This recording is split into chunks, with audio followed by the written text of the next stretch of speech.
Abaatin no edolete lukumna kasa kanyango na lukanyare ka kwata kanya kasa kanyalo yare nyesde beta kora kine meda una kale dolete lukumni unike da kwata kanyara kasa kanyalo yare anata Ikaramoja kere idorai noino ingunule pote chamuta ititingari mudunu kechene ja Apugan. Abaatin no nyesda beti te akora reronge bage tuboro konye itoni lolom eronge ngadata ya Abaatin no ibore yende tikadike meda unak. Nyobai adaro banga pwaj nakola bala Apugan. Atol abaya watol aina chagupwa lepelo narapa aro banga bati amara ya unyo yakwa nyobonya kayonya ta kacha kadinga tumalu jika peja akanyama ngako ai berda akai anga bati makero papa akaini ayo ngona kito yo moroto ana ngonda rakensa wan bongo damara lo mutung borongulu awatu papa de bete ko nyotoro bogena kene ngara tere so fani ki boyo toro pani ngolo boyo ta amara do dinyo na bongi jeru amara o le de bo ko yenga che ebe ko kene ubora ngara ngona do iya tapani raungoni yo boy arauna ba modiyo amini ara na Apugana bebe bo berni limo gini daga Apugan tarauni akreje itoni ngare noko itikadi kinano ya node ya piona korio na Abaatin Kanu. We are asking ourselves, who is delaying these iron sheets not to reach to the people?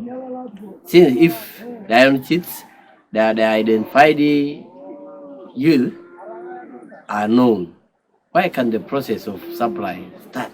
They have doubts because even their disarmament cards, they have not given, none of them that have got a disarmament card.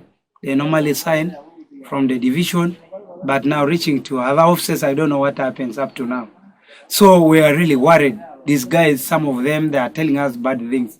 Like now, this is like we are using them to bring back their guns. Then later, there's nothing seen on the ground. Iron sheet is becoming a song to us, but we had also forgotten, by the way, this iron sheet. I don't know again who said that the iron sheet are back. We had forgotten the issue of the iron sheet. We had even told the youth, you forget of iron sheet, just bring guns and we look for peace in Ikaramoja. Abaatin that were delivered to Nablatuk stores by the office of the Prime Minister. And we have been instructed that the Prime Minister herself will be in the region to launch the distribution of these iron sheets. This is a balance of the iron sheets that were stolen. And I think part of the recoveries. And, we have been too careful as a district to touch those iron sheets. Also because of the history. We don't want really to have this messed 2 times. But I'm afraid as a chairperson, because people are getting tired of waiting.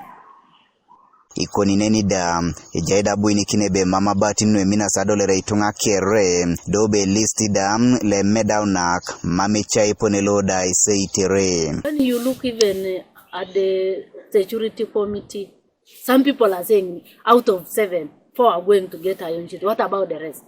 As they have not shown us the lists. We don't know whether those are the right people or they are not the right people. We need also to know, to compare the lists we have from our sub-counties and the lists which were brought. And I'm also afraid because the number that has been delivered may not cover everyone. Who are going to benefit from any cheats, any cheats? Out of the rest, what will government do to them? Konyeda ya ito naja Kanuto tumana Moroto district. Nyezda bale beida roskes kapuna nede jai OPM. Anode spedor kesa itolota inapeta na korio na Abaatin Kanu. We have not yet distributed these iron sheets because OPM has not yet released the funds to facilitate the transportation and distribution of these iron sheets. But by yesterday, I had received 5 million, which was sent to my mobile number. The balance is yet to be set. But I've been promised that by the end of next week, no, by the beginning of next week, they will have sent the balance. Then the committee will sit under the chairmanship of the RDC to ensure that we now distribute these iron sheets to the reformed Karachunas and other beneficiaries. Godfred Eyoku, TV East, Ikaramoja.